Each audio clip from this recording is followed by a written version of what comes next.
da mucho gusto ver el salón tan lleno con tanta gente. Yo quisiera hacerte una pregunta. ¿Quiénes han oído hablar antes de la cogeneración? ¿Santos? Muy bien.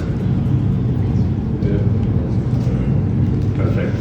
Pues le damos, bueno, y primero el disclosure. Yo vengo hoy en representación de una asociación que se llama Cogenera, que yo fui a presidente hasta hace un par de años. Le tocó escuchar la volada y hablamos a los principales cogeneradores, o principales personas que cogeneran en el país, y ahorita vamos a definir lo que es la cogeneración.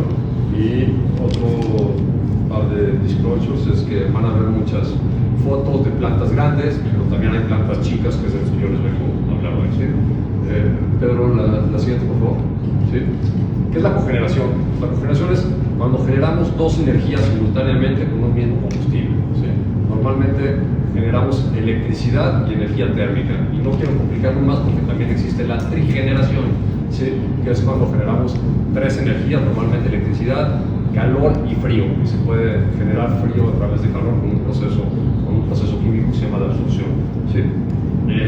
Por definición, toda la cogeneración es en sitio, es decir, enlazando con lo que decía la maestra Sánchez, es energía que no pasa y no hace falta que sea distribuida, que pase por las redes de transmisión y distribución, con lo que también es mucho más eficiente y no hay esas pérdidas que mencionaba, que benévolamente las colocó del orden del 10%, pero en el país están del orden del 16% y a veces hasta el 22% si le sumamos las pérdidas comerciales. ¿Sí? ¿Qué quiere decir eso? Que del 100% de la energía que se genera, el 22% se pierde en el camino, de una u otra forma. ¿Sí? ¿Y por qué la cogeneración? Pues esta gráfica, nosotros en la empresa monitoreamos todos los meses los costos de los combustibles y las tarifas eléctricas. Estos precios que ven aquí en la parte de abajo son combustibles básicos, básicamente combustóleo y gas natural, y luego la parte de arriba, pues lo que va subiendo son las tarifas eléctricas, las que están en medio son las tarifas industriales, y las de más arribita son las tarifas comerciales, y omití poner la DAC porque es la tarifa de alto consumo doméstica, porque despatarra toda la gráfica y ya no se alcanza a apreciar la diferencia. Pero ¿qué quiere decir esto? Que tenemos combustibles básicos y combustibles y energías básicas y energías que requieren un proceso que es la electricidad. La electricidad hay que fabricarla para que se entienda, no es algo que la podamos sacar de la tierra. ¿Sí? Entonces necesitamos máquinas para tener electricidad, necesitamos, como bien dijo las Sánchez, redes de transmisión y distribución. Entonces hay un diferencial entre la energía básica, que son combustóleo y gas natural, y la energía que requiere un proceso como es la electricidad. Y el chiste de la cogeneración es aprovechar esa diferencia y tener una eficiencia. Pedro, si quieres, por lo siguiente. ¿Sí? ¿Cómo está la generación en el país? Esto es generación. Acuérdense que una cosa es la potencia instalada. Podemos tener una máquina, una central fotovoltaica de 100 megawatts, pero esa central solo produce energía una parte del día, típicamente 6 horas del día. ¿Sí? ¿Qué quiere decir esto? Que el factor de planta, como decimos técnicamente, es del 16%, ¿no? Muy bien. Sí, más o menos. ¿Sí? Bueno, esta es la energía, al final de toda la energía que se usó en el país. Así es como se produjo para el año que tenemos ahí, no recuerdo bien cuál es, pero debe haber sido 2022. ¿Sí? Sí. Lo que les quiero reflejar aquí es que todavía la mayoría de la energía que consumimos viene de fuentes fósiles, con grandes centrales, felizmente la mayoría ya son de ciclos combinados, relativamente eficientes, pero todavía usamos muchas centrales que llamamos de ciclo abierto, muy ineficientes, y toda la parte de renovables pues no representa más que una tercera parte de la energía que consumimos. Ahí hay una laminita, hay un pedacito que dice cogeneración. La cogeneración en México se considera una energía limpia. Hay que distinguir en México la normativa, la regulación, la legislación. No habla de energías renovables, habla de energía limpia, donde se incluyen algunas energías que no generan gases de efecto invernadero, como la nuclear, como las grandes hidroeléctricas, y que son controvertibles en el sentido de si son limpias o renovables. ¿Sí? Pero para usar la normativa alternativa que tenemos. Hablo de la energía limpia. La cogeneración representa el 2%, y en un país, por ejemplo, Estados Unidos, la cogeneración aporta el 6%, en algunos países europeos llega a aportar más del 20%. ¿Sí? ¿Por qué la cogeneración vale la pena, es considerada energía limpia? Pues porque hay una eficiencia, ¿no? Cuando nosotros necesitamos un proceso térmico por un lado y un proceso eléctrico por el otro, los podemos combinar y producir energía térmica y energía eléctrica al mismo tiempo y no independientemente, y eso en términos generales nos da si lo producimos independientemente necesitamos 50% más de energía, con la consiguiente emisión del 50% más de emisiones. ¿Sí? Para ponerlo muy básicamente, piensen que tienen un motor de combustión interna como el que traen todos los automóviles, todos los camiones, y qué pasa con ese motor. Pues está produciendo movimiento para el vehículo, pero el calor que produce la explosión del combustible se tiene que dispersar en el ambiente y se desperdicia. Un motor de combustión interna típicamente tiene una eficiencia del 30%, el 100% que entra como combustible, nada más el 30% se usa para mover el vehículo. ¿Qué pasa si nosotros podemos aprovechar el calor que se va por el escape, que se va por el radiador, para un proceso que tengamos?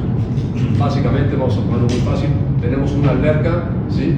Pues con unos intercambiadores mandamos el agua caliente a la alberca, y ya no tenemos que prender la caldera de la alberca, estamos siendo más eficientes. No sé si esto ayuda a comprender el principio básico de la cogeneración. ¿Sí? También otra salvedad que quiero hacer: siempre que hable de combustible, en el futuro también podemos hablar del hidrógeno. ¿Sí? Yo estoy hablando todavía de combustibles fósiles, pero la transición viene para el hidrógeno en menos de una década. Yo creo que ya vamos a estar usando motores de hidrógeno relativamente de forma común. ¿Sí? Las ventajas de la cogeneración, les decía, pues, principalmente es energía que se tiene en firme, es decir, tiene el mismo factor de planta que el sistema para el que se esté generando.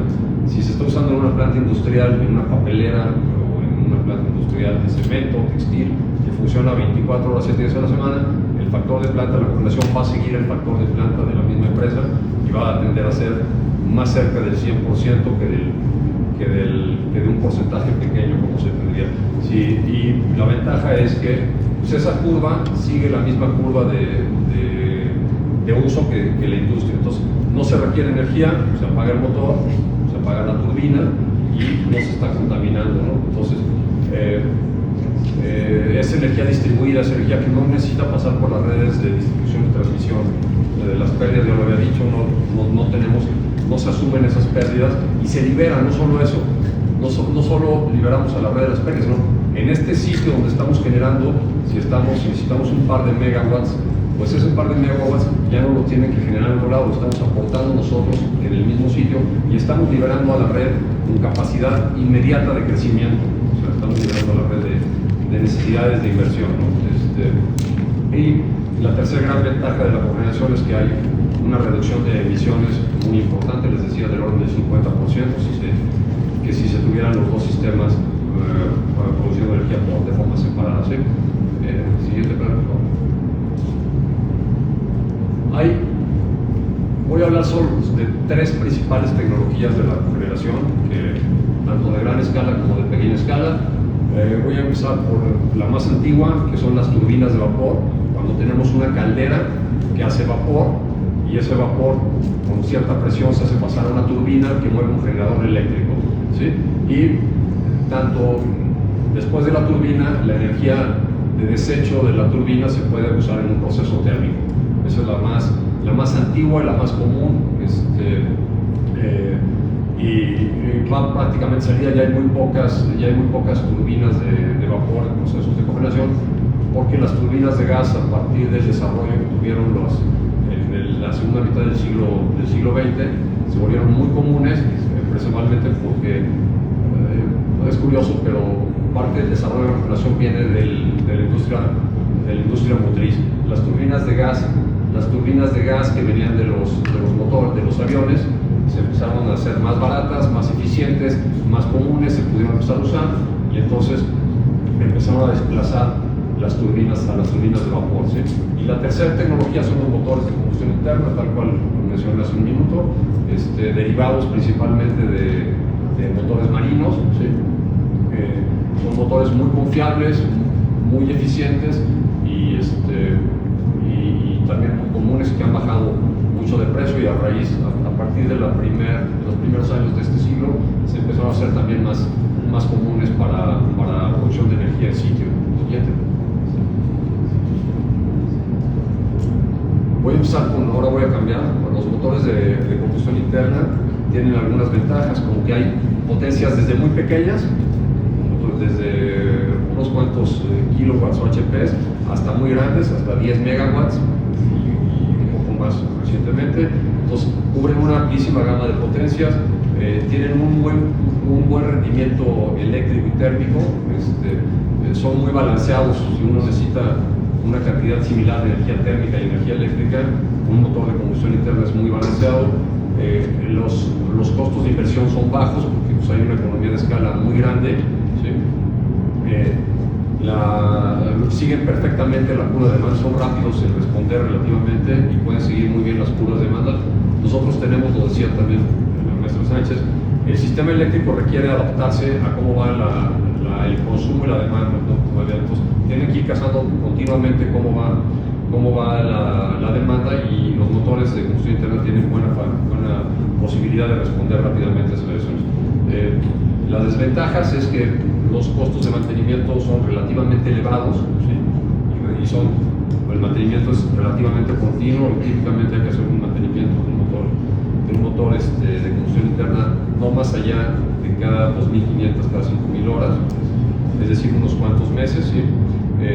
Tiene una vida limitada a no más de 60.000 horas, y hay que hacerles un acondicionamiento cada 40.000 o cada 60.000.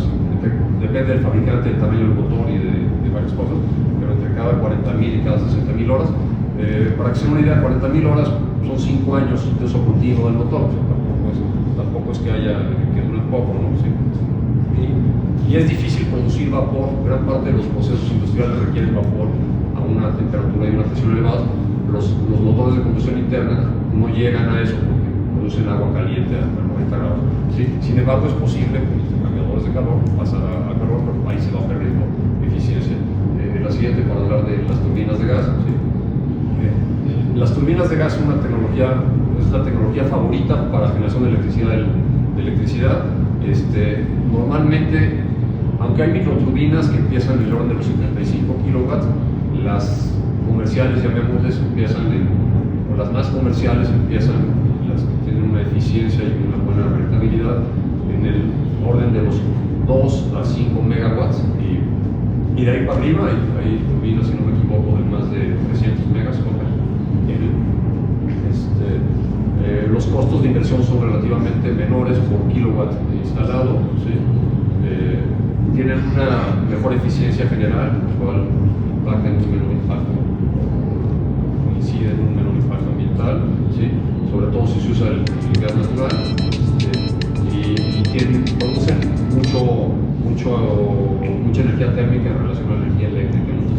Tienen los gases de salida tienen temperaturas de 400 o más grados, por lo cual es posible producir vapor con buena eficiencia y fácilmente, ¿sí?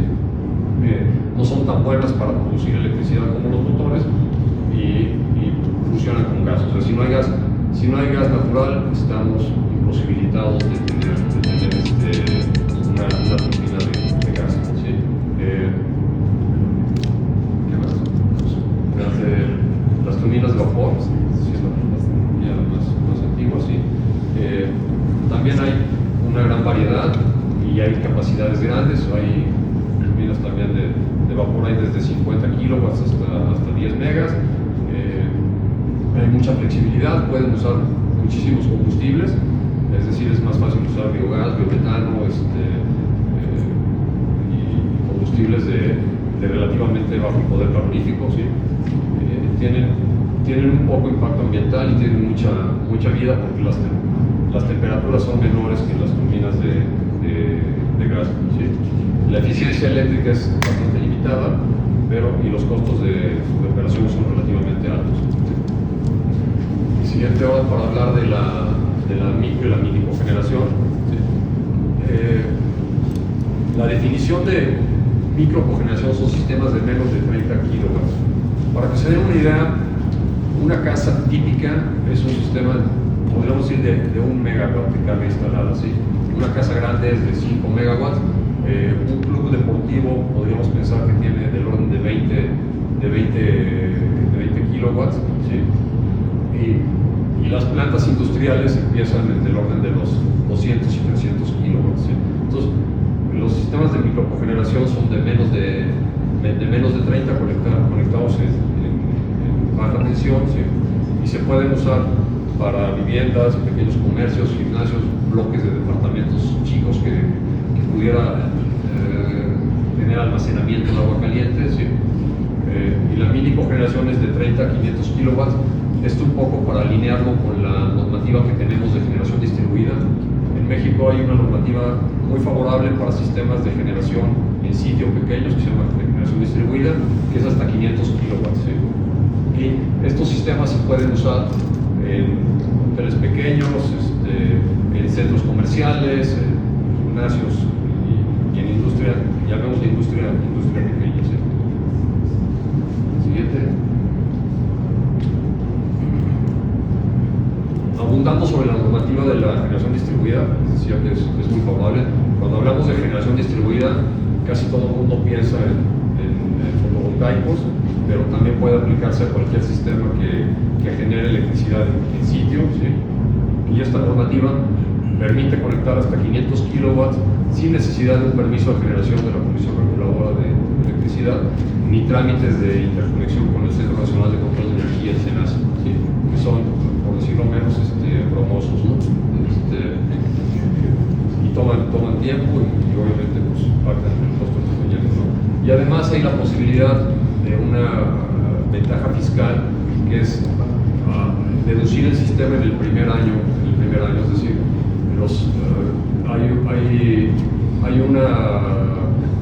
hay un incentivo fiscal que en vez de pagar impuestos, el costo del sistema se puede deducir y pues digamos virtualmente la Secretaría de Hacienda nos aporta parte del proyecto, del costo de nuestro proyecto. ¿Sí? El siguiente, sí. Hice un pequeño ejemplo de un caso de éxito que tomé prestado de la página del FIDE. El FIDE es un organismo que se dedica a financiar proyectos de eficiencia energética muy exitosos, hace casi 30 años, 30 años por ahora, ¿sí? Y que financió un sistema de microcogeneración, mini cogeneración en un hotel en Puebla. Y estos son los números, ¿sí? El antes y el después. Para no abundar, es un sistema de poco menos de 100 kilowatts, sí, que aporta esa parte de la energía para el sistema y que produjo ahorros de casi $1 millón, 870,000 pesos. No lo pone el FIDE, pero yo infiero que el sistema costó del orden de 2,5 o 3 millones de pesos, con lo que se paga en 3 años. Es decir, al tercer año ya el sistema está aportándole dinero a la empresa. ¿Sí? Y nada más una lámina más para recapitular, por favor. ¿Sí? La cogeneración representa una estrategia muy subutilizada en el país, pero que es permitida, eficiente, inteligente. No hay muchísimos ejemplos, ¿sí? Y permiten a los consumidores, tener eficiencias y producir su propia electricidad también de manera local. Esto sería toda mi aportación.